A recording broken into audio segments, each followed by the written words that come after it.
Welcome, everyone. We're just going to give it a couple moments before we get started to allow everyone to join the meeting.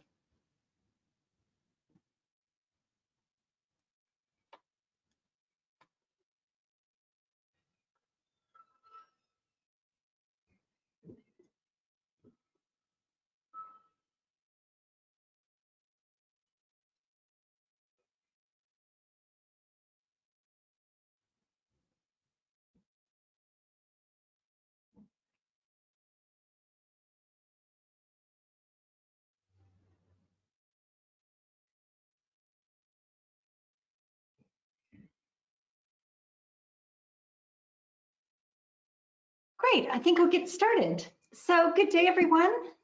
Before we begin, may I just check that you can see and hear us okay? If you click along the webinar panel, you should find a little raised hand icon. So if you just click on that, raise your hand so I can see that you can hear and see us okay.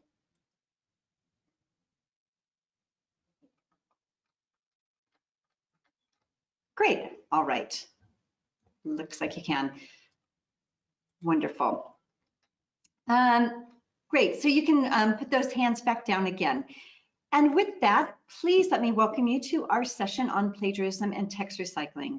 My name is Victoria Babin, and I'd like to thank you all for joining us here today.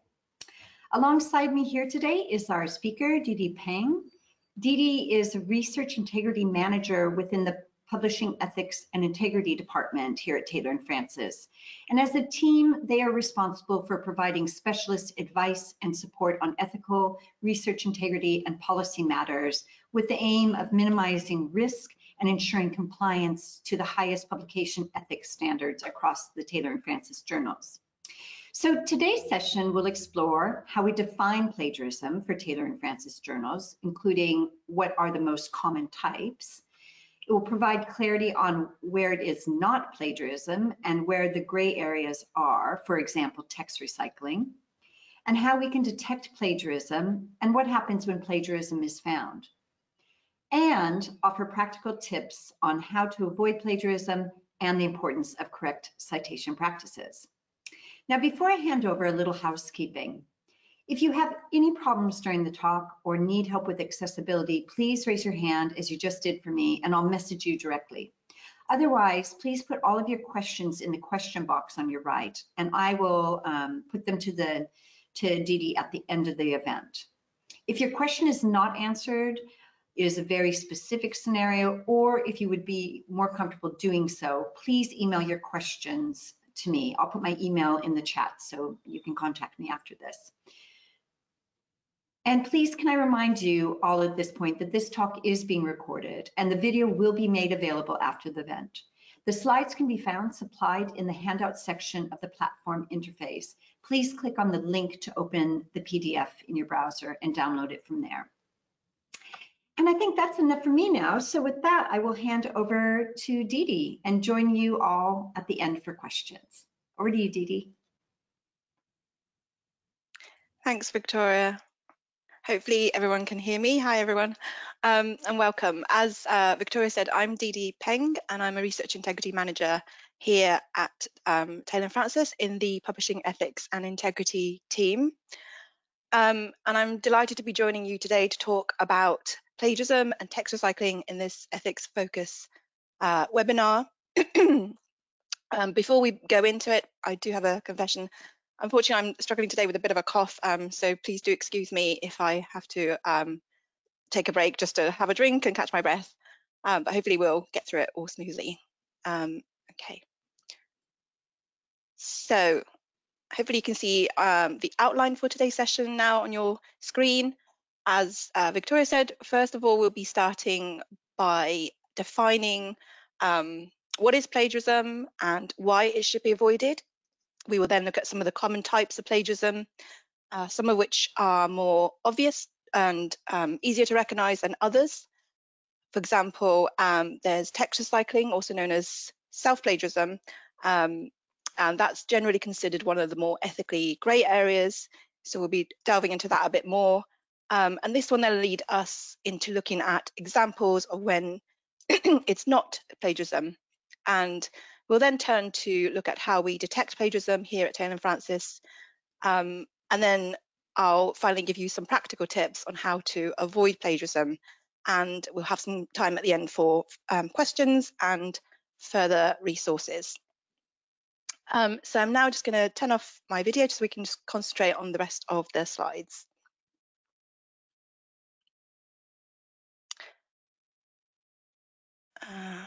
Can go next. Okay, so as we know, scholarly knowledge advances by building on the work of others, or as Isaac Newton put it, by standing on the shoulders of giants. Scholars can do this ethically by following academic integrity principles and publication ethics standards in their writing, meaning that they should give credit where credit is due, using proper paraphrasing and correct citation practices when they're reusing previous material within their own work. So when original work isn't correctly attributed, it can lead to plagiarism. And this has serious negative consequences. Plagiarism is one of the most common types of misconduct that we see in the cases that we handle. And with the development of information and communication technologies, it is a problem that is not going away and actually is becoming more complex. So how do we define plagiarism? There is no single global definition, in part because of the many forms that it can take. So therefore, it's not a surprise that authors are often confused about where the boundaries lie in terms of what is an act of plagiarism and what is considered acceptable similarity under publication ethics standards. So here I'm showing 3 definitions of plagiarism from various sources. There is some crossover between them, but also some differences. For example, the last one speaks to intellectual property and what material forms can be plagiarized, for example, published or unpublished. There are many more definitions out there, which are some kind of derivative or a mixture of these. But the core message is that plagiarism involves using material that is not yours and passing it off as your own creation without appropriate acknowledgement to the owner or the original source. So some definitions extend to what happens when you're reusing your own work. And more recently, some plagiarism policies have been updated to include use of material generated through AI tools. So the University of Oxford have done that. And plagiarism is often conflated with copyright infringement, which is a legal issue. And whilst this is a consideration in cases of plagiarism, they are not the same thing. Plagiarism is an ethical issue rather than a legal one, which is what the focus of this session is.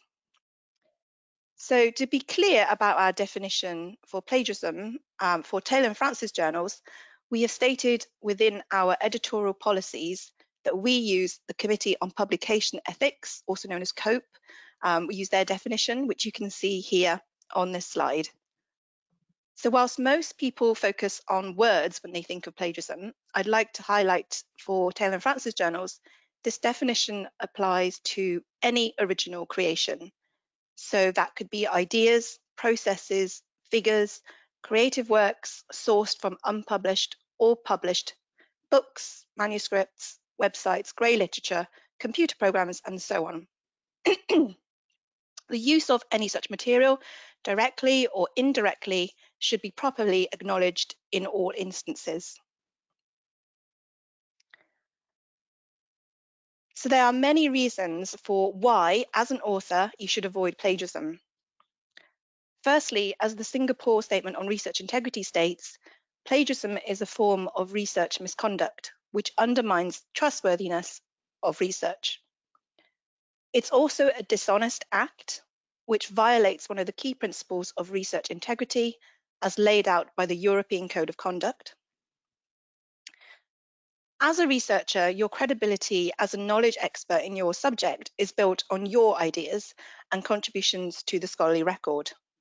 And a key part of that involves demonstrating critical thinking in your writing and upholding research integrity standards. So not just reading and repeating something, but forming your own analysis, evaluation, and making your own arguments and proposals based on the information that you have read. And importantly, showing where that information you've based your arguments and proposals has come from. So meaning that you give credit to the original sources. And after all, that's what you would expect from anyone reusing your original work or ideas. Where you do this correctly, it not only ensures you are giving recognition to the owner and the original source, but it's also helping you to strengthen your argument by making clear the sources which have shaped your arguments. So if you don't do this correctly, intentionally or not, it can lead to plagiarism and even copyright infringement problems. This means not only is the author being ethically dishonest, in some cases they are also being legally dishonest.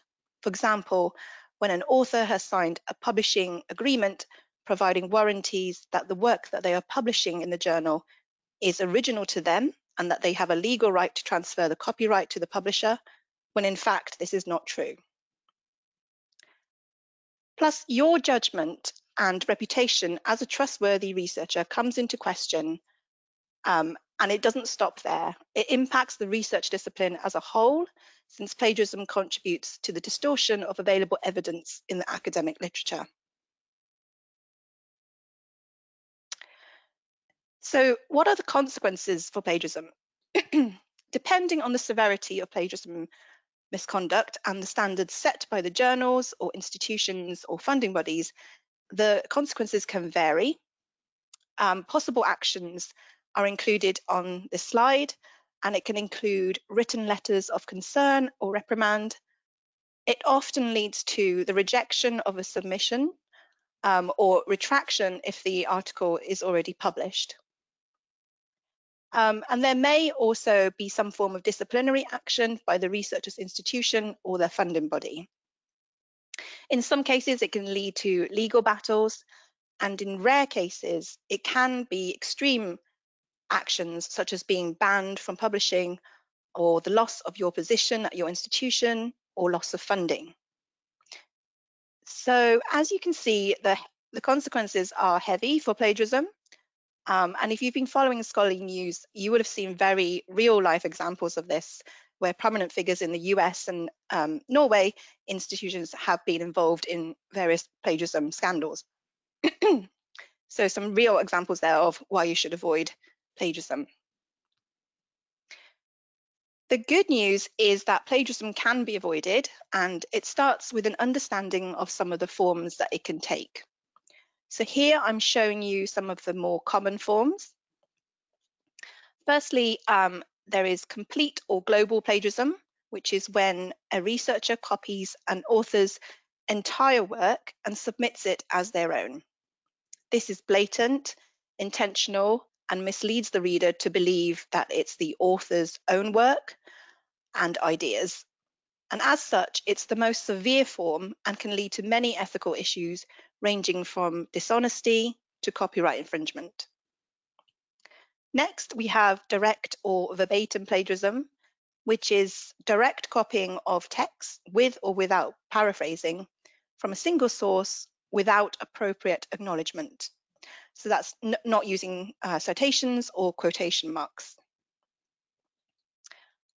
We also have duplicate submission or publication, which is can be known as redundant publication as well. This is one form of text recycling, which the Text Recycling Research Project defines as recycling published material along with the same primary content for the same audience and genre. So it's very similar to complete plagiarism, but the difference here is that it is a form of text recycling, which we will talk about later, define and unpack. And then we have salami slicing or data fragmentation. This refers to the inappropriate slicing or dividing of research, which has come from a larger study into two or more publications, when in fact it should have been reported as a single publication.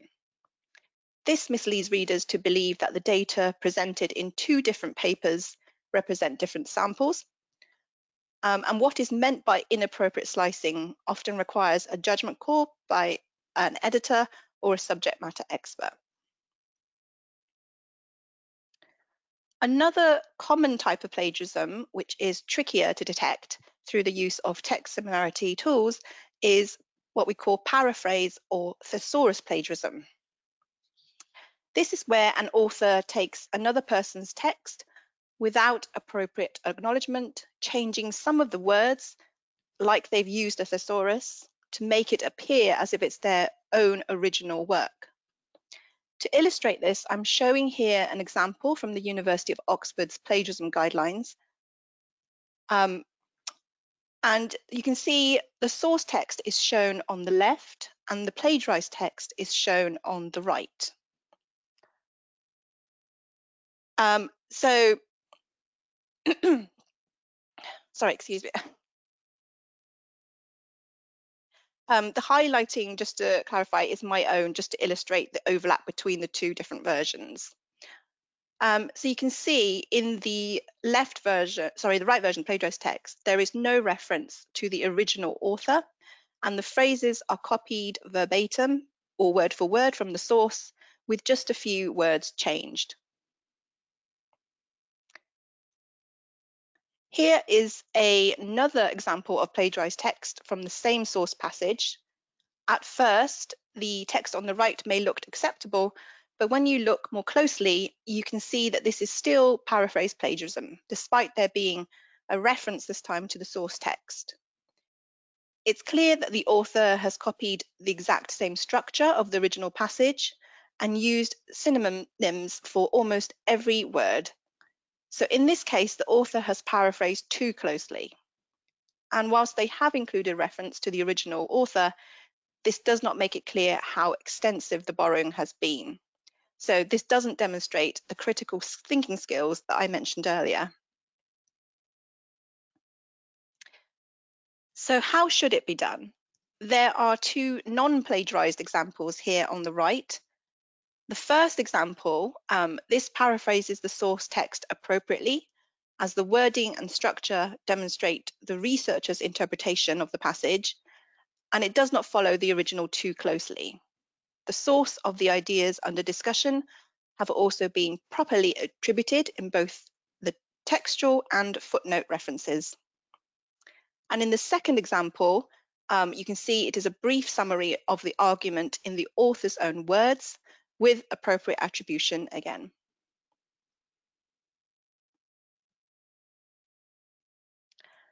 So next, mosaic or patchwork plagiarism is very similar to paraphrase plagiarism, but is more sophisticated. So this is where phrases or terms are lifted from a number of original sources, which can include the author's own previous work, without attribution. So some text can be reused verbatim, so word for word, with or without only slight changes, and they're sewn into phrases which includes the author's own wording to create the impression of it being a new text. We also have what's called tortured phrases or nonsense plagiarism. So tortured phrases, some of you may be aware, is a term coined by Kabanuk et al. In 2021, and is another type of plagiarism which commonly comes about through authors trying to avoid text similarity detection tools. Excuse me. So this is when authors have used AI-generated text software to translate source text, and the result is passages of text with weird, strange phrases in place of well-established ones. So for example, you might see counterfeit consciousness instead of AI, or colossal information instead of big data. And this often sounds like nonsense, hence the name.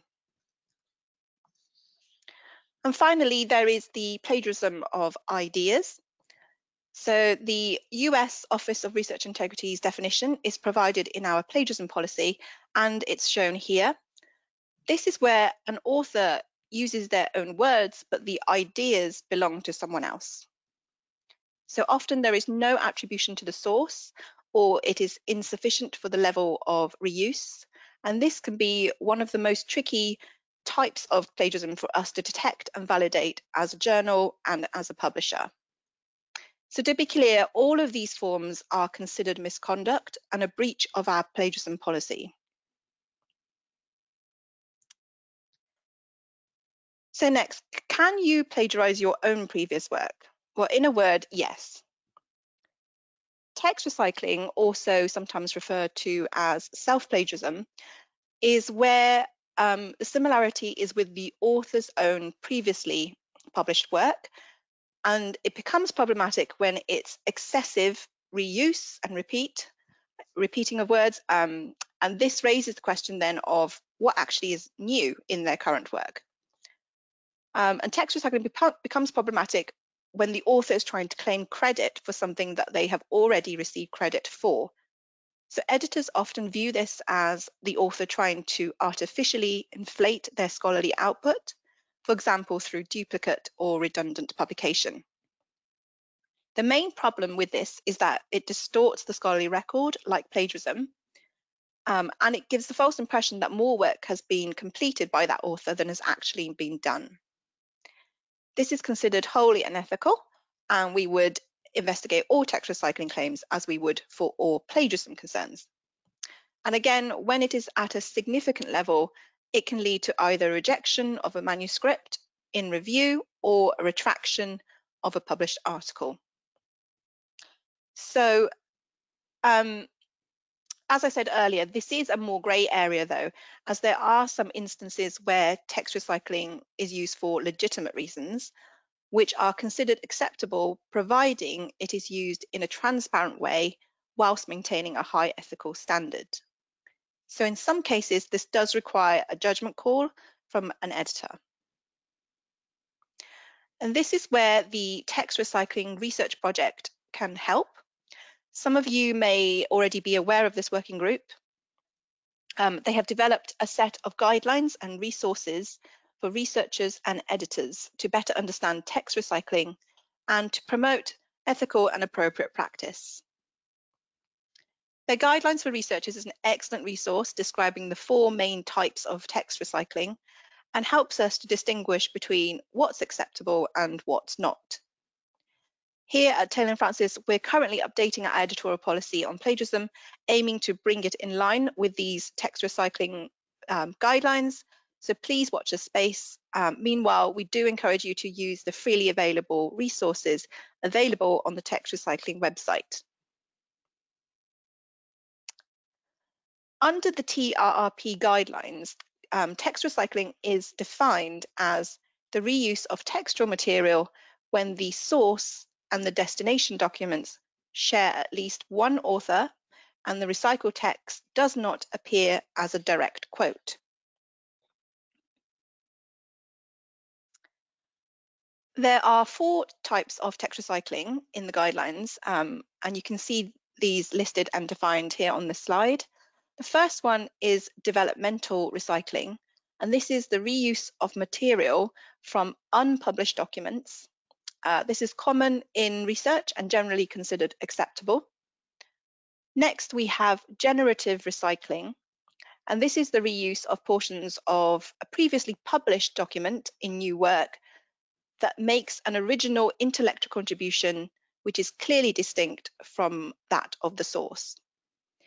Whether it is ethical or legal in these cases depends on the specifics of the case. Next, we have adaptive publication, and this is the republication of an entire document or of its central core parts, but changed or modified to fit a different context. So the new context may, for example, be different in terms of the target audience or the genre. Again, whether this is ethical or legal depends on the specifics of the case, and in many cases, for these types of adaptive publications, it requires obtaining copyright permission as well. And lastly, we have duplicate publication, as mentioned earlier, which is the publishing of a work that is essentially the same in all aspects. So in the same genre, same content, same intended audience as a previously published source document. This is unethical, and in most publishing situations, it will be illegal as well. So the TRP guidelines for researchers also includes this really useful flowchart, which you can see on the right, which helps us to distinguish between the 4 types of text recycling. So there are some special cases, as I said, of text recycling which are considered acceptable as there are legitimate reasons. And here I'll describe a few examples. To be clear, this should not be interpreted as us or journals encouraging duplicate publication or plagiarism. Both, as discussed before, are serious breaches of our editorial policies and considered misconduct. So the first example falls under developmental recycling. Authors may recycle without limit from their own dissertation or thesis, as long as 1, the recycled material has not been previously published beyond the repository of their institution, and 2, that the author holds the copyright. And for transparency, authors should inform journal editors at the point of submission within the cover letter that their manuscript contains recycled material from their own dissertation or thesis. This principle also applies to other works in progress, such as preprints or conference slides or posters. As stated within our preprints policy, we do not consider overlap in these cases to be duplicate publication. However, authors should again inform editors at the point of submission that this work has been previously posted in a preprint server and include a full citation. Another example falls under generative recycling, and this is where text recycling is limited to the methods section. For example, it could be a description of a standard procedure and or within the introduction or background sections. For example, it could be a set technical phrase for the research field, and this should only form a small portion of these sections. For all other materials, generative recycling should be very rare and limited to technical language that would be difficult to express clearly in other words. Regarding conference proceedings, they are another area of confusion when it comes to text recycling, as they are treated differently depending on the discipline.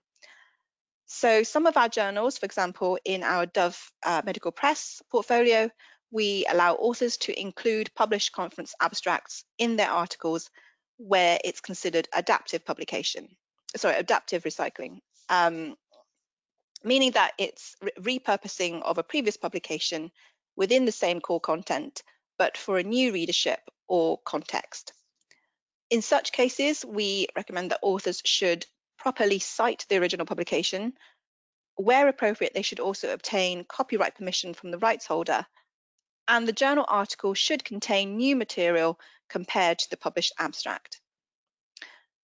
Journals' policies do vary on this, so it's always best to check with the editor before you submit. Another example of adaptive publication is translations. This is when authors want to publish an article in a different language in order to disseminate the work more widely.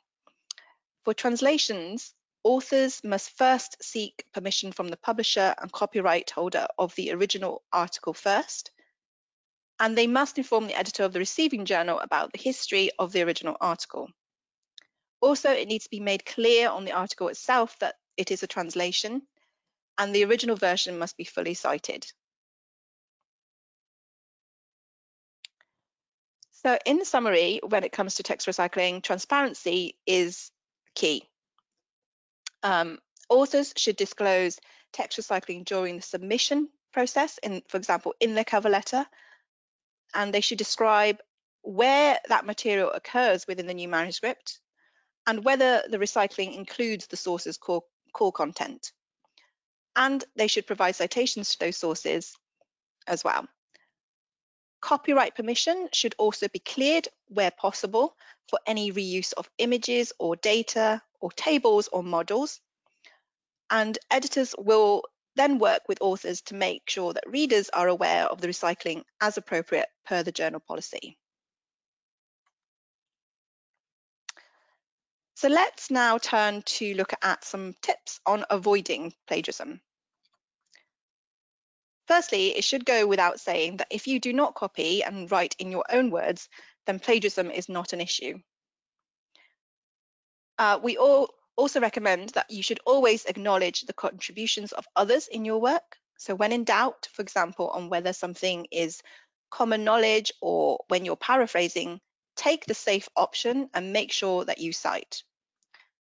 When using someone else's words or text word for word, make sure that you not only cite the source, but you also use quotation marks. However, we caution that you don't overdo this, as it can make for a patchy and poor paper. And thirdly, also ensure that you cite appropriate, balanced and relevant sources, keeping it to evidence-based, peer-reviewed content wherever possible. If any previous full versions exist online or in other citable forms, for example, preprints, then again, make sure that these have been appropriately cited. And when writing about someone else's ideas, always credit their name in the sentence and throughout the paragraph which discusses their original ideas.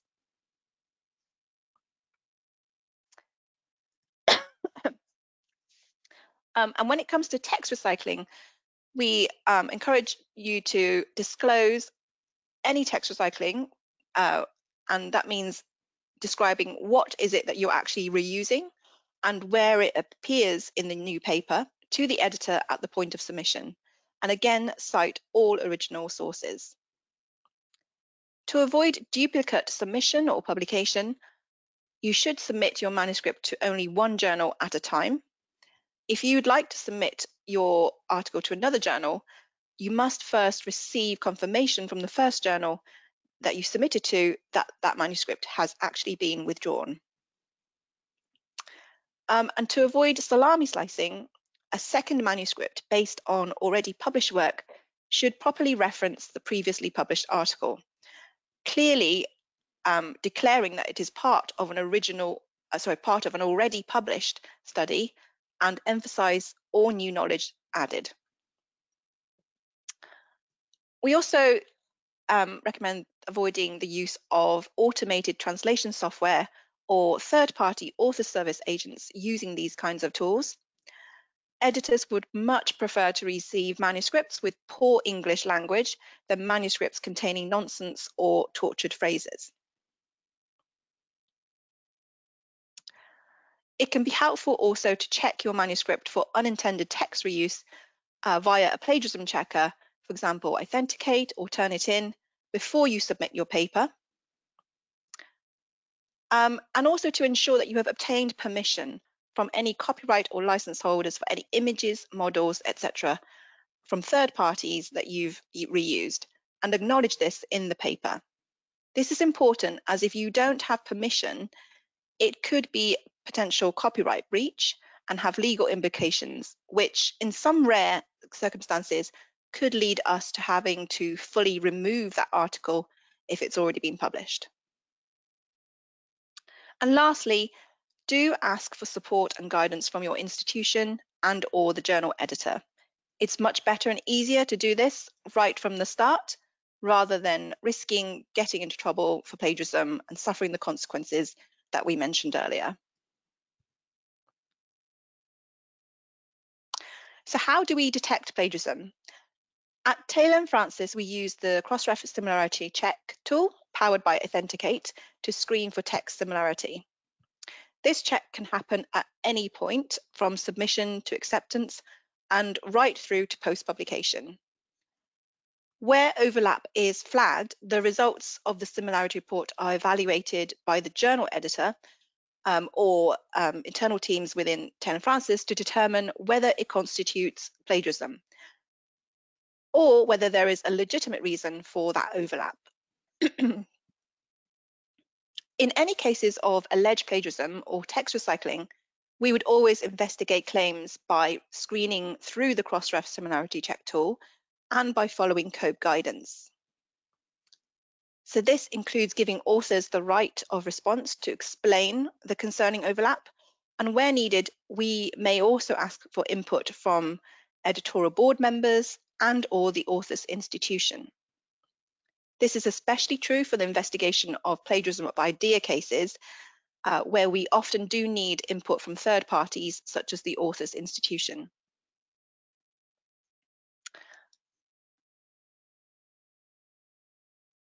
So when contacting authors about plagiarism concerns in their work, the explanations we receive, some of which are included here, highlight misconceptions and different standards regarding plagiarism at the institution level versus the publisher level and across different regions of the world. That's why when we investigate these issues, we consider it important to take an educational approach.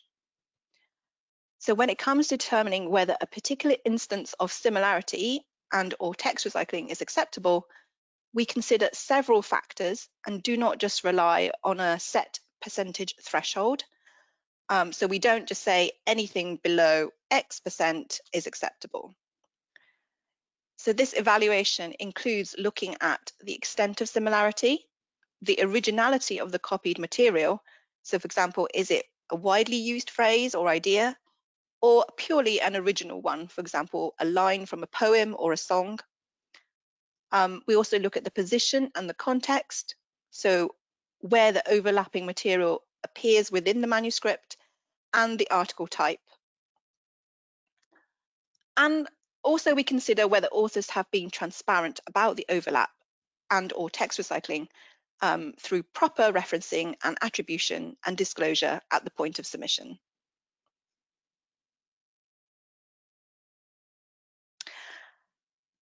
So based on the investigation and the reply from the authors, the journal will then decide how to proceed, and we are guided by COPE guidance on this. And this can result in the following actions being taken, depending on the nature and the severity of the plagiarism. So if a paper is still in peer review, it may be returned to the author with a request that they address the issues through appropriate citation or the use of quotation marks to identify direct quotes, or through rewriting. If the similarity between the manuscripts is too extensive for revision, it will be rejected. If the paper is already published online and the overlap is minor, a correction notice will be published. But I should note that corrections can be published for minor similarities where there is no misattribution or deliberate lack of attribution of work, for example, to add in a missing citation or reference to the source material. Corrections cannot be used to effectively fix or rewrite the plagiarized sections. And where the similarity is significant and cannot be addressed through a correction notice, we will either publish a retraction notice or, in rare cases, expressions of concern. And as mentioned earlier, the author's institutions may also be informed.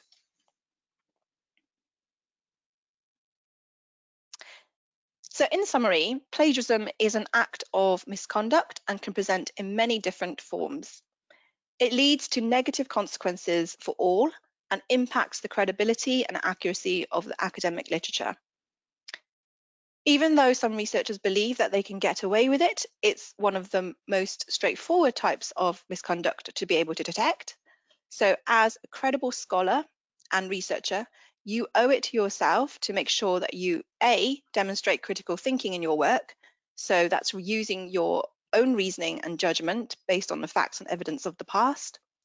And B, acknowledge those works of the past in your own including your own previous publications through correct attribution and citation, and obtaining permissions where appropriate. And in a world where many of us are feeling the pressure to do more and to do it faster, it's no wonder that we're tempted by these shortcuts. However, when we're going that little bit too fast, it often leads to bad thinking and us making regretful decisions. Our best thinking happens when we slow down. So my one final tip to you is to slow down, to think better, and avoid plagiarism. For further reading on this topic, I'd recommend these further resources which are available online, and you can view them by clicking on these links when you receive a copy of these slides. So that concludes my talk for today. Thank you so much for listening. If you have any questions or comments or feedback, please do contact me using this email address here. Or if there are any questions now, I'm happy to take them. And back to you, Victoria. Great. Thank you so much, Dee Dee, on behalf of the group for taking your time to join us today and talk us through this presentation. It was really thorough and informative, so thanks so much. While everyone gathers their thoughts and adds their questions to the chat, let me confirm that the recording of this talk will be made available to you in an email that will be sent to you within 24 hours after the close of this webinar. And as I mentioned at the beginning, there is a copy of the presentation in the handout section on the panel there. So you just need to click on that and download it to your computer. And also, we will be sending out certificates along with the video. So you will get a certificate of attendance as well. So with that, let's turn to the questions. We do have a few questions. I think you may have answered some of these, but I'm going to just focus on a few of these kind of essential ones. Here's one that came through, and that is, how do you avoid plagiarism in literature reviews where the information and data is gathered, cited, and recycled?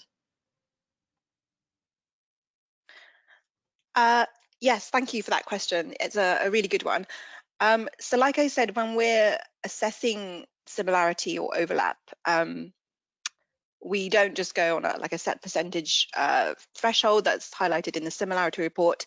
There are various factors we consider, and one of them is the type of article and the context where the overlap presents itself. And so in literature reviews and review articles, we do understand that there is going to be naturally a higher level of similarity or reuse because you're referring to previous work. But there, I think we will be looking to see that, again, that it's done in a high ethical standard, and so there you are, including appropriate acknowledgement and citations to the sources, and there may be a higher use of overlap of text, but that it's not just a regurgitation of loads of different people's word for word work, that there has still been some sort of critical thinking applied, and the researchers put in their own interpretation of the evidence or the arguments that are presented in those source articles. So yeah, it's a bit of a balancing act and looking at case by cases, but we do appreciate that for certain types of articles there are going to be higher levels of similarity. Great, thanks, Dee Dee. And here's a question about theses. So I have an article based totally on a chapter in my thesis, and my thesis was published in the university repository and it became public. Is this plagiarism? Sorry, so in the question, what were they reusing from the thesis again, sorry? They're reusing a chapter of their thesis in article form. Chapter, okay. Yes, so this would fall under the text recycling forms that I mentioned earlier, and this would be what we would consider developmental recycling. And it's accepted that authors will reuse parts of their thesis within research articles, and that is acceptable reuse, providing again it is done transparently. And so, like I said, if you own the copyright to that, and it's only been published through your institutional repository and nowhere else, then that's fine. But you would still need to be upfront about this within your submission to the editor, so declaring it and explaining this is where the overlap is, and then including a full citation and reference. Great. We have a question about referencing and rephrasing. So the question is, should we refer to the original research paper where the information is sourced, or is it okay to use the version we are currently reading? So I assume they're referring to the fact that they're reading an article that is referencing another article. So which do they reference in their article? Yeah, that's an excellent question as well, and it's a point of confusion for many. So my advice here is it depends on what it is you're actually stating in your manuscript.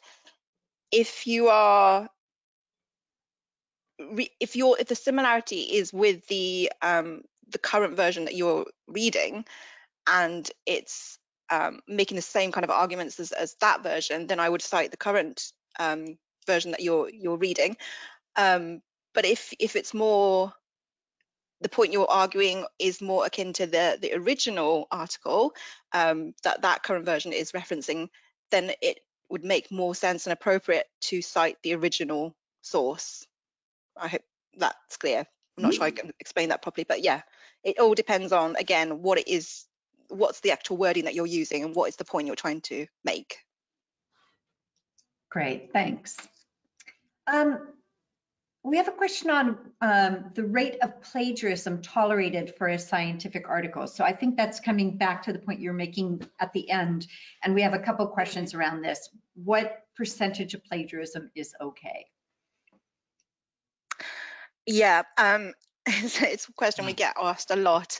And it would be so easy to say, oh, anything below 10% is absolutely fine. We'll just get it, that's fine. But like I said, the way we assess and evaluate these cases is based on a number of different factors, and we don't just go on a percentage threshold. So very much, again, it depends on the extent of overlap. Like I was saying, because it could be that you're just copying a few words, like 3 or 5 words, but maybe those 3 or 5 words are like a poem or a line from a song, which is very highly original and obviously belongs to somebody else.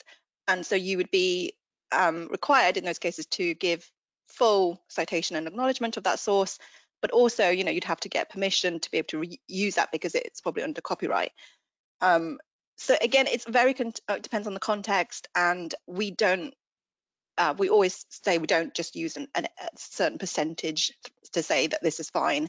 It all very depends on what the actual overlap is and where it appears, how original is that reuse of wording. Yeah, so hopefully that's a bit more clearer. We have a couple questions that relate to using software, both software for programs to clean up the grammar and then programs for translating passages. And the question is, if they are using those like Grammarly or a translation software, would that be considered plagiarism?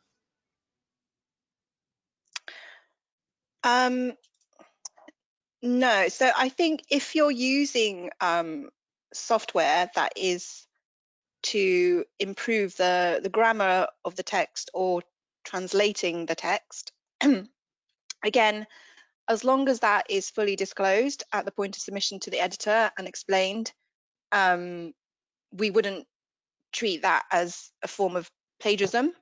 But I mean, the concerns here are if we're, like I was saying, if you're using kind of these more generative large language models to produce an output or a text that is beyond just grammar or translation, and I think these tools are where it's producing its own kind of content. That's where we fall into kind of concerns and problems, and we would strongly encourage that actually you stay clear of those ones where particularly they're just generating like these nonsense phrases or tortured phrases, because yeah, it causes problems later on. So again, I would for these, if you're just using it for grammar or translation tools, then again I would just be clear about that when you submit it to the journal, and then the editor can to take a look at it there and take it forward. And I don't think we would be looking at plagiarism concerns in those particular instances. Great, thanks. There's a question, when person's asked if you could tell us what you mean by a preprint. Yes, so a preprint is the author's own version of their manuscript before it's been sent to a journal for publication or for peer review. So it's like it's like the unpublished version, as it were. So it's becoming very popular now in most fields, and there are different servers for each different disciplines. And so we appreciate that authors want to get their research out there as soon as possible, rather than wait through the whole peer review process and for publication. So we don't consider it to be duplicate publication in these cases. Like I said, as long as, again, there's transparency and disclosures made at the point of submission. So you're informing the editor and you're including the citation reference to the preprint, then that is all acceptable. Great. We have a question here that is, we've already answered that. Sorry, I'm just looking through, making sure that we're not answering similar questions.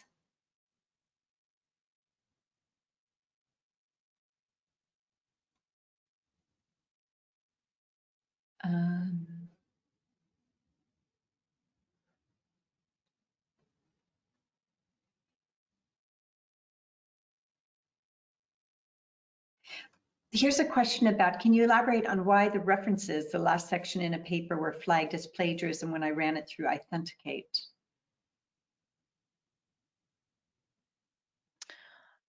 Yes, sure. So in the version that we use as a publisher in the cross-ref similarity check tool, I think it's slightly different to the one that is available to authors and researchers, but there are similarities. So when we run it through, we do have an option where we can exclude references, and that's what we often do actually when we do look at overlap, because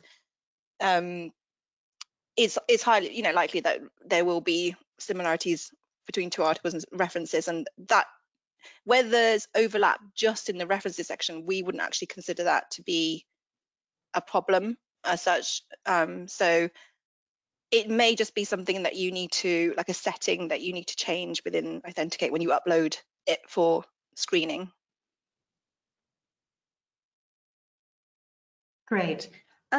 Here's a question that kind of taps into another issue that we often talk about, and that is it plagiarism if I publish the same research in 2 different journals to reach a wider audience, even if the language in which the research is written is different? So they're publishing the same research, but in 2 different journals, and the language is different. Am I understanding that correctly? Correct. Okay, so it sounds to me like this is probably around translations then, possibly. Yeah, it sounds like. Yeah. So yeah, translations, as I would said in my text recycling bit in my talk, is again an acceptable form of text recycling, again where it's done transparently. So we do appreciate that sometimes researchers will want to, if they publish something in their kind of national journal and they want to disseminate more widely and they want to publish it in an international journal, they might need to translate it into English, and that would be acceptable. We wouldn't consider that to be plagiarism or duplicate publication, providing, again, where you've been transparent about it. So giving the source of the article, making sure that you've made clear on the article itself that it is a translation and that you've cited it. And if there's been any changes to that translated version, again, making that clear in the newer version. And we also obviously advise that you get copyright clearance as well from the rights holder of the original publication, just so that we're not getting into any legal problems there as well. So providing all of those points have been ticked off and cleared, it should be fine. Great, thanks. Here we've got one more question, and then I think we'll probably have to wrap it up then. And this is, would you please go into more detail about what you mean by plagiarism of ideas? The comment here is, isn't it common that 2 researchers have very similar ideas? Yes, so So when we say plagiarism ideas, it's not like like I was saying right at the beginning of the talk, where research is naturally evolving and you're building on the ideas of others, and so it's of course you're going to be referencing other people's ideas. When we get into trouble in terms of or problems around plagiarism ideas is where it's quite a novel idea, or maybe it's a new thought or a new kind of way of thinking around a particular treatment or something like that, and the claim is that actually this person is just has taken the ideas from a source article that and kind of presented it almost. They've done it in their own words, but actually the kind of core source of that new idea has come from somebody else's work, and that's not made clear in the new work. And so it's looking like it's coming from that author rather than the actual original author. And these are, like I said in my talk, really tricky and difficult for us as a publisher to be able to make a call on, because we're often just seeing the published work, and it's one person's word against another, and so often we would need to go to the author's institution and ask for their help in investigating these types of cases, because they would have access to the kind of pre-work that was done prior to the article being submitted to us, and they'd be able to kind of have the evidence to back up what the author's saying, if they're saying that actually this is my original idea, I didn't copy it from somebody else. Yeah, so those kinds of cases are very much more complex, and we would involve authors' institutions in the investigation as well. Great, thanks, Dee Dee. I have one last question. I'm not sure if you know of any, but there's a few people asking about free plagiarism software, detection software. Do you know of any programs out there that are free to use? Yeah, I'm afraid I don't. I'm pretty sure there's lots out there. You could do a quick Google search, but I mean, the ones that the trustworthy ones that we know are legitimate are like the Authenticate ones. But yeah, I'm afraid, sorry, I don't really know of any particular free ones. I would encourage you to look at the Research for Life page, because there might be some Research for Life has a great kind of author resource page, and they might have some suggestions for free software there, because I'm not, there's nothing that comes to mind. I know I've heard of some out there, but I can't remember any names right now, unfortunately. Yeah. Well, thank you, everyone. I know that there's still quite a few questions in there. I think we have covered all the main topics that were in the questions. But if you do have a question and we didn't address it, again, please feel free to contact us after the session, and we can answer that question for you. And Dee Dee, once again, thank you so much for joining us today. That was just a great talk and a great Q&A. So thanks so much. Thank you so much. Thanks, Victoria, and thanks everyone for listening and joining us today. Yep. All right. Bye, all. Bye. Thank you.